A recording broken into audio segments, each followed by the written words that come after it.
He is the Group Chairman, Kanaya Exports Private Limited, and he'll be speaking on export of seed spices and crop outlook. So put your hands together, everybody, for Mr. Ashwin Nayak.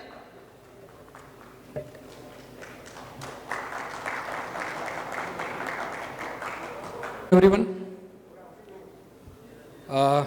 मुझे जहाँ तक पता है ज़्यादा करके सब अपने north India से ही है, तो मैं हिंदी में ही मेरी स्पीच यहाँ शुरू करूँगा।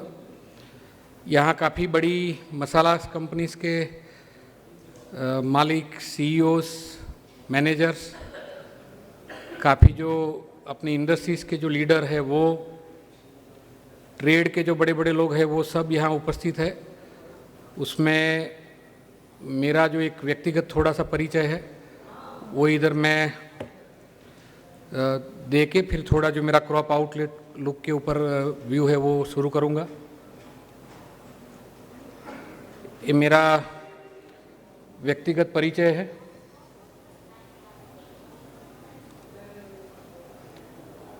अभी जो ये जो ऑर्गेनाइजेशन आपको दिख रहा है उसमें FISS जो 9 साल पहले हमने शुरू की उसका मैं फाउंडर चेयरमैन हूँ और अभी उसका करंट चेयरमैन भी हूँ। सेफेक्सिल जो है वो ministry of commerce government of India की एक्सपोर्ट प्रमोशन काउंसिल्स है, उसके अंदर मैं 2 साल चेयरमैन रहा हूँ, 2 बार वाइस चेयरमैन और अभी एग्जिस्टिंग डायरेक्टर हूँ। गुआर गम और इसबगोल और जितने भी गम आते हैं वो सभी सेफेक्सिल के अंदर आते हैं, वो directly ministry of commerce handle करती है। उसका मैं एक जो आपको बताया उस तरह चेयरमैन वाइस चेयरमैन रहा हूँ। सीसम सीड और पीनट्स की जो एक्सपोर्ट प्रमोशन काउंसिल है IOPEPC, उसके अंदर बोर्ड मेंबर रहा हूँ। FIO के अंदर बोर्ड मेंबर रहा हूँ। स्पाइस बोर्ड के अलग अलग जो टास्क होते हैं उसके अंदर भी कमिटी मेंबर और बोर्ड मेंबर में के हिसाब से मैंने काम किया हुआ है। मेरी खुद की जो कंपनी है वो कनिया एक्सपोर्ट्स प्राइवेट लिमिटेड, बेसिकली मैं ऊंझा से हूँ। 92-93 में ऊंझा से सीड स्पाइसेस का एक्सपोर्ट करने का मैं पायोनियर रहा हूँ। सबसे पहला स्पाइसेस का एक्सपोर्ट मैंने ही किया था। आज अभी ऊंझा में 250 से ज़्यादा एक्सपोर्टर्स हैं। अभी हमारी ऑलरेडी एक प्लांट उधर है, लेकिन रिसेंटली हम लोगों ने एक नई state of the art plant Ahmedabad और ऊंझा के बीच में शुरू की है। मेरी एक ऑफिस दुबई में है, एक ऑफिस कनाडा में है।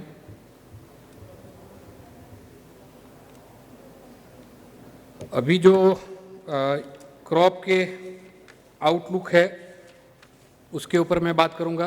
ये जो आउटलुक है वो मेरी कोई ऑर्गेनाइजेशन की ओर से नहीं है, हमारी जो संस्था है उसकी ओर से क्रॉप सर्वे की अभी हम लोगों ने जस्ट शुरुआत की है। हम लोग एग्रीकल्चर यूनिवर्सिटी के जो स्टूडेंट्स हैं, करीबन 20 से 22 स्टूडेंट्स की टीम और उनके साथ एक्सपीरियंस्ड ट्रेडर्स उनको एक लीड करता है और करीबन 1 महीना फील्ड में घूमने के बाद वो लोग एक डेटा कलेक्ट करते हैं और वो डेटा हम लोग हमारी FISS की जो एनुअल ट्रेड मीट होती है उसके अंदर रिलीज़ करते हैं। जो ट्रेड मीट ये साल गोवा में 8 और 9 मार्च को होने जा रही है, तो वो डेटा उसमें रिलीज़ होंगे। ये जो मेरे खुद के व्यक्तिगत सोर्सेज के द्वारा या मैंने 2-4 लोगों से बात करके जो कलेक्ट किए हुए हैं उसके हिसाब से मेरा पर्सनल आकलन है। अभी जो स्पाइसेस का एक्सपोर्ट्स है इंडिया से उसमें लीड कर रहा है चिली। सबसे पहले हाईएस्ट एक्सपोर्ट होती है चिली की और सेकंड नंबर की जो एक्सपोर्ट है वो जीरे की होती है। एक ज़माना था जब पहले एक्सपोर्ट्स में black pepper, cardamom, ginger, nutmeg ये सब आइटमें लीड करती थी। अभी वो सब आइटमें लीड नहीं कर रही है और इंडिया काफ़ी चीज़ों में नेट इंपोर्टर बन चुका है।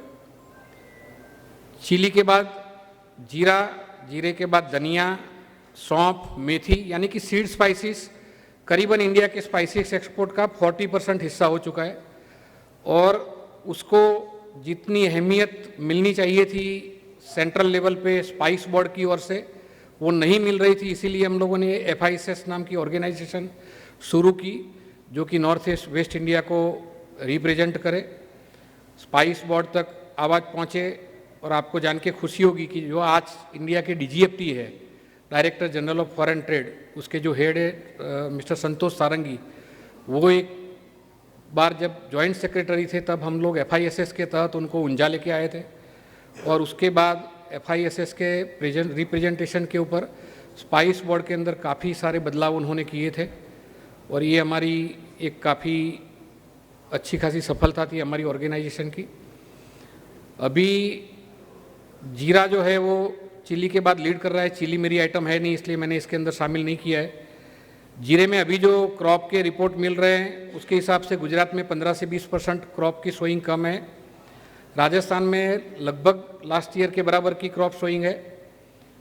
लास्ट ईयर की जो क्रॉप सोइंग थी वो बम्पर थी, लेकिन उसके पिछले साल कैरी ओवर नील हो चुका था। अभी कैरी ओवर नील होने के कारण लास्ट ईयर सब पाइपलाइनें खाली थी। जीरा सभी मार्केटों में, सभी कंट्रियों में गया, और मेरे हिसाब से उसमें जो कैरी ओवर बचा है वो 20-25 लाख बैग बचा है। और अगर ये साल की क्रॉप 80 लाख, 90 लाख या 1 करोड़ भी आती है तो वापस डिमांड के सामने सप्लाई थोड़ी ज़्यादा रहेगी, लेकिन प्राइस काफ़ी बॉटम आउट हो चुके हैं, इतना नीचे जाने का कोई कारण नहीं है। 2014-15 का जो एक्सपोर्ट हुआ था 2.5 लाख टन का, उसके बाद से 10 साल के बाद मेरे हिसाब से 2024-25 में पहली बार उस एक्सपोर्ट के फिगर्स को जीरा क्रॉस करेगा। ये जो हम लोग फरवरी टू फरवरी एक्सपोर्ट गिनते हैं, मेरे हिसाब से 2.5 लाख टन से ज़्यादा जीरा का एक्सपोर्ट ये साल गया है, और वो फिगर जो पिछले साल की बड़ी क्रॉप थी उसको इधर कैरी ओवर करने में काफ़ी कम करेगी। तो एक जो एक्सपोर्ट का बड़ा फैक्टर है, दूसरी कंट्रियों के क्रॉप है, तुर्की, Syria, China. Last year crop आने से पहले वो भी बहुत बड़ा हल्ला था कि ये साल चाइना में बहुत बड़ी क्रॉप है। चाइना ने काफ़ी नीचे रेटों में ऑफर्स भी दिए थे, लोगों ने माल लिए भी थे, लेकिन एक भी शिपमेंट वहाँ से निकली नहीं और एक भी शिपमेंट उधर से डिलीवर्ड भी नहीं हुई। तो वहाँ से एक तो पहले तो कोई भी इन्फॉर्मेशन निकालनी बहुत मुश्किल है, वहाँ का कोई मीडिया सोर्सेज भी सही होता नहीं है, व्यापारी सोर्सेज से भी कोई इन्फॉर्मेशन निकलती नहीं है। तुर्की, सीरिया में भी वेदर ख़राब होने के कारण लास्ट में उधर की क्रॉप डैमेज हो चुकी थी, और वो क्रॉप भी पिछले पूरे साल में कहीं भी अपने को नज़र नहीं आई, और खाली इंडिया के ऊपर ही जीरा चलता रहा। प्राइस अपने काफ़ी बॉटम आउट होने के कारण जो बायर्स है वो भी थोड़ा ज़्यादा ही माल लेके चल रहे हैं, और मुझे लग रहा है कि अगले साल में भी इंडिया का जीरा ही चलता रहेगा, क्योंकि प्राइस नीचे है। अगर दूसरी कंट्रियों की क्रॉप थोड़ी बहुत आ भी जाती है तो वो परेशान नहीं करेगी, और अपने प्राइस देखने के बाद दूसरी कंट्रियों में मुझे नहीं लग रहा है कि कोई सोइंग बड़ी होगी या सोइंग करने की ज़्यादा कोशिश करेंगे। और अगर चाइना में सोइंग नहीं होती है और चाइना खुद बाय करने के लिए आता है तो बाज़ार को इधर घटने का कोई कारण नज़र नहीं आ रहा है। तो ये बात हुई जीरे के ऊपर। इसमें मैंने आपको इंटरनेशनल जो भी फैक्टर्स है वो भी बताए, इंडिया के जो भी फैक्टर्स है वो भी बताए। अभी सौंफ, तो सौंफ की लास्ट ईयर जो क्रॉप थी वो ऑलमोस्ट डबल थी, बम्पर क्रॉप, क्योंकि प्राइस भी काफ़ी ऊपर चले गए थे।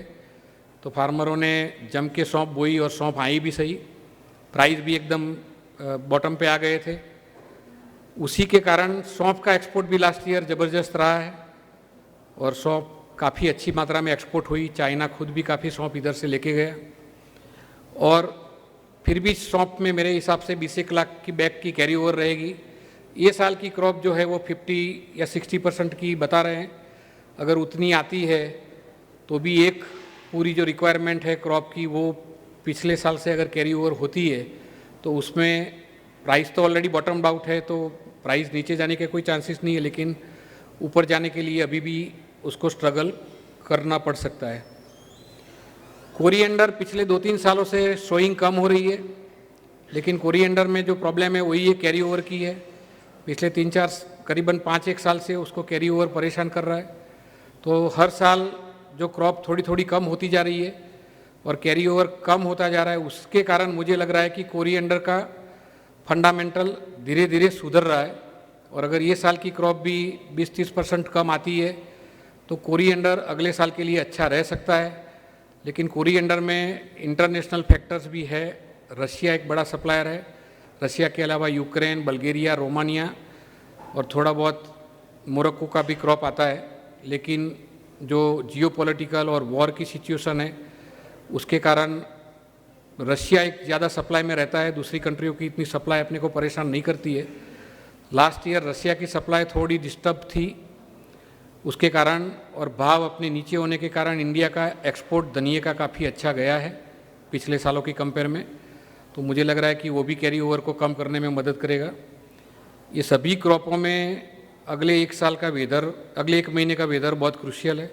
एक महीने के अंदर कभी भी कोई भी वेदर बिगड़ता है तो इसमें सिनारियो चेंज हो सकता है। फेन्यूक्रिक की भी सोइंग ज़्यादा दिखा रहे हैं। फेन्यूक्रिक में भी कैरी ओवर है, प्राइस में पूरे साल कुछ दम रहा नहीं है, डिमांड भी इतनी है नहीं। लेकिन सभी आइटम, अभी मैं लंच से पहले अजय केडिया जी को सुन रहा था। अजय केडिया जी ने बताया कि कोविड के बाद फाइनेंशियल क्रंच होने के कारण व्यापारी माल लेने से खिसक रहे। एक कंटेनर लेना है, दो की जगह एक ले रहे हैं, उधार जो मिलना चाहिए वो नहीं मिल रहा है।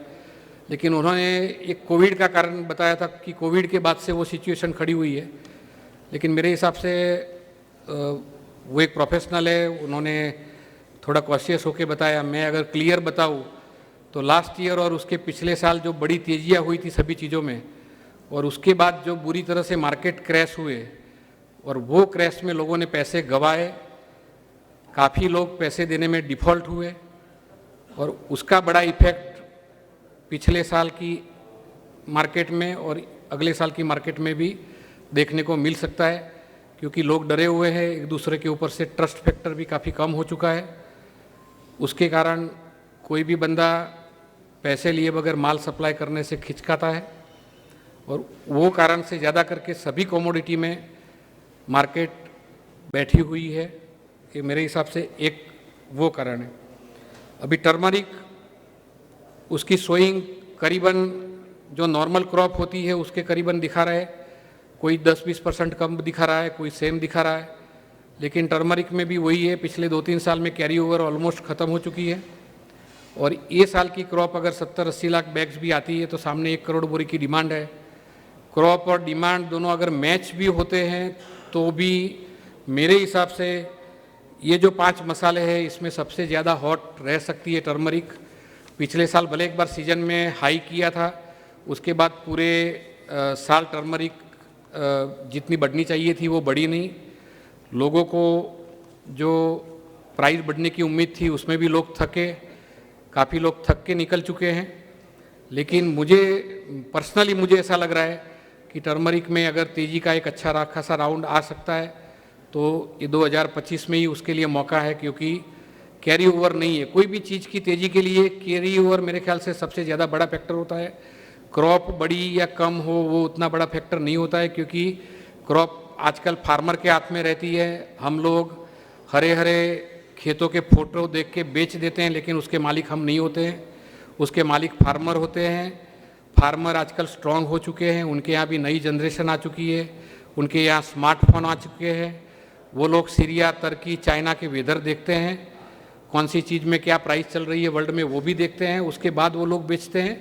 और वो व्यापारियों से भी अच्छे स्टॉकिस्ट हो चुके हैं। तो कोई भी क्रॉप का अनुमान लगा के हम लोग उसके ऊपर तेजी मंदी निकाले, वो माल पहले से बेच दे, वो मुझे तो नहीं लग रहा कि हमारा हक है। हमें वेट करना चाहिए अराइवलों तक, उसके बाद ही कुछ भी बेचना चाहिए। फॉरवर्ड बेचने से बचना चाहिए। कैरी ओवर वो जो चीज़ में, उसमें आप अपने हिसाब से, अपने हाथ में जो स्टॉक हो उसके हिसाब से उसमें आप काम कर सकते हैं। अभी मैंने क्रॉप सिनारियो बताया, एक्सपोर्ट इंपोर्ट का सिचुएशन बताया। टर्मरिक में इंडिया के अलावा ज़्यादा कोई दूसरी कंट्रियों में क्रॉप होती नहीं है, कोई कंपटीशन है नहीं, तो उसका भी इंटरनेशनल सिनारियो इतना कोई परेशान करने वाला है नहीं। अभी एक्सपोर्ट के अंदर जो थोड़ी बहुत दिक्कतें आती है उसमें एक पेस्टिसाइड्स के कारण अपना यूरोप का एक्सपोर्ट काफ़ी डिस्टर्ब हुआ है। पिछले 4-5 साल से लोग यूरोप का एक्सपोर्ट करने से खिसक रहे, क्योंकि यूरोप के अंदर आईपीएम और ऑर्गेनिक की रिक्वायरमेंट बढ़ती जा रही है। इंडिया की फार्म साइज बहुत छोटी, एक ही फील्ड के अंदर 3-3 क्रॉप लेने वाले फार्मर्स, तो ऑर्गेनिक और आईपीएम प्राप्त करना बहुत मुश्किल कामकाज है। और यूरोप के जो स्टैंडर्ड है वो 2 कंट्रियों के लिए अलग अलग रहते हैं, इंडिया के लिए अलग है।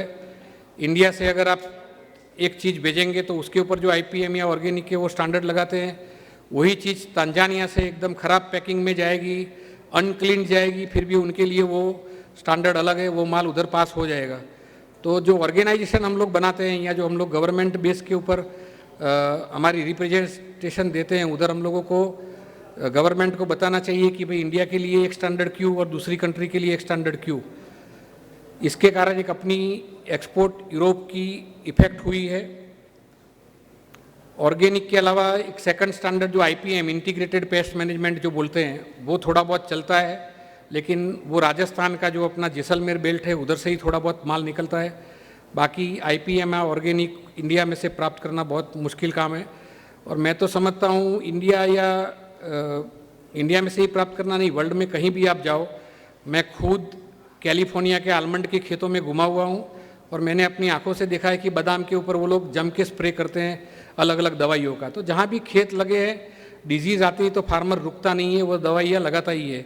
लेकिन एक मीडिया का परसेप्शन बनता है। अभी जैसे रिसेंटली एक हम लोगों ने देखा था ETO ट्रीटमेंट, 2 बड़ी ब्रांडों के नाम खुले और ETO ट्रीटमेंट के कारण एक हल्ला मचाया। हम लोगों को तो ट्रेड में तो काफ़ी लोगों को पता होगा कि भाई ETO ट्रीटमेंट क्या है, लेकिन जो आम आदमी है या मीडिया का जो पर्सन है उसको पता नहीं है कि ETO ट्रीटमेंट क्या है। और एक हल्ला मचा दिया जैसे कि लोग ऐसा खिला रहे हैं कि लोगों को सीधा कैंसर हो जाएगा। अभी ETO ट्रीटमेंट है वो एक स्टरीलाइजेशन का ट्रीटमेंट है, पूरा US उससे वो ट्रीटेड किया हुआ कार्गो खाता है। और US के अंदर कम से कम 100 से ज़्यादा ETO ट्रीटमेंट के प्लांट लगे हुए हैं। इंडिया के अंदर से भी ETO होके यूरोप या वर्ल्ड के काफ़ी पार्ट के अंदर वो माल जाता है और सब लोग खाते हैं। तो आधा वर्ल्ड जो खाता है वो आधा वर्ल्ड नहीं खाता है। कुछ कंट्री उसको फॉलो करती है यूरोप को, कुछ कंट्री USA को। जो यूरोप को फॉलो करते हैं वो लोग बोलते हैं कि हम लोग ETO वाला माल नहीं लेंगे। हम लोगों ने, हमारी जो ऑर्गेनाइजेशन FISS, उसकी ओर से करीबन 2-3 लाख रुपये का खर्चा करके 2 बड़ी प्रेस कॉन्फ्रेंस की। उन लोगों के सामने ETO ट्रीटमेंट या स्टीम स्टरीलाइजेशन ट्रीटमेंट की क्या है, क्यों की जाती है, माइक्रोबायोलॉजिकल पैरामीटर किल करने के लिए हम लोग ये चीज़ करते हैं, वो सब समझाया। उसके बाद काफ़ी भ्रम दूर हुआ। फिर भी हमारे इस तरह के जो इवेंट होते हैं, ये सब चीज़ों से हम लोग जो मीडिया वालों से बात करते हैं, उसमें से ये सब चीज़ें का भ्रम जो है वो दूर करना हमारा फर्ज है और हमको उसके लिए आगे काम करना चाहिए। दूसरा, जैसा मैंने आपको शुरू में ही बताया, ऊंझा के अंदर से एक्सपोर्ट करने वाला सबसे पहला एक्सपोर्टर था स्पाइसेस का। 30-32 साल का मेरा एक्सपीरियंस हो चुका है। मेरा खुद का दुबई में, कनाडा में ऑफिस है। नए नए बहुत एक्सपोर्टर आते हैं। मेरी दुबई की ऑफिस में मैं महीने के 4 से 5 एक्सपोर्टर के फ़ोन रिसीव करता हूँ। उनको कोई ना कोई उधर फंसाता है। कंटेनर बुलाने के बाद मार्केट कम हो जाती है, छुड़ाते नहीं है। फर्जी डॉक्यूमेंट लेके शिपर जो है उसके डॉक्यूमेंट बैंक में पड़े हैं और कंटेनर छूट के माल बिक जाता है। आप में से कई लोग ये क्वेश्चन करेंगे कि डॉक्यूमेंट मेरे हाथ में है तो माल कैसे छूटेगा और कैसे बिक जाएगा। वो चीज़ें भी होती है, लेकिन हम लोग खुल के इस तरह के कोई भी सेमिनार में इस सब चीज़ों की बातें नहीं करते हैं। और जो नए यंग जनरेशन हैं, आजकल पढ़ के अच्छी MBA कॉलेजों में जाके आते हैं, अपने जो पारिवारिक पीढ़ी है उसको ज्वाइंट करते हैं। एक्सपोर्ट का एक शौक़ रहता है। दुनिया डेटा का वर्ल्ड हो चुका है, बड़े बड़े फेयर होते हैं, उसमें जाते हैं। कोई भी मिल गया, मैंने 4 कंटेनर चढ़ा दिए।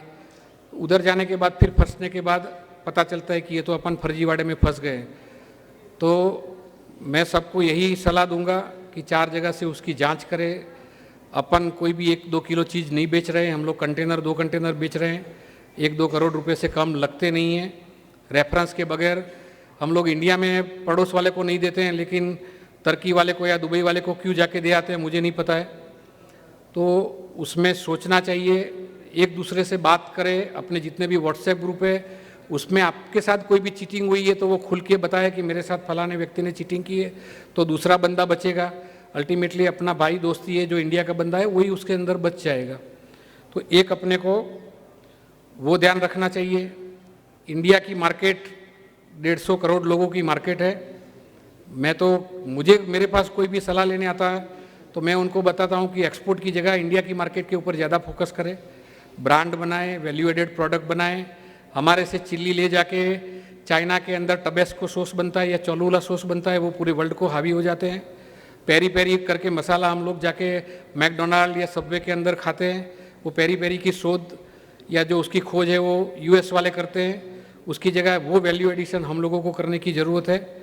अपने प्लांट अच्छे बनाएंगे, प्रोडक्ट अच्छे करके बेचेंगे, मार्जिन बढ़ाने की ज़रूरत है। 1-2%, 3% में हम लोग काम करते हैं, वो सुन के आपका कोई भी बैंकर भी हिल जाता है कि आप इतने कम मार्जिन में क्यों काम करते हो।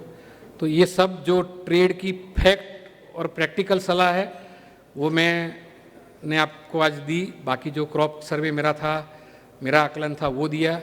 हमारा जो ऑर्गेनाइजेशन है FISS, federation of Indian spice stakeholders, उसकी एक एनुअल ट्रेड मीट गोवा में 8 और 9 मार्च को होने जा रही है।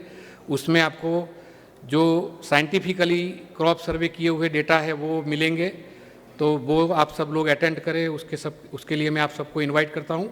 आप सब ने मुझे ध्यान से सुना, उसके लिए आपका बहुत बहुत धन्यवाद। जय हिंद, thank you. Sir, I request you to please stay back on stage. मैं आप लोगों की जोरदार तालियों के साथ श्री प्रदीप मित्तल जी, राष्ट्रीय अध्यक्ष अखिल भारतीय अग्रवाल संगठन, से अनुरोध करना चाहूँगी कि सर प्लीज़ मंच पर आए और सर को मोमेंटो प्रेजेंट करें।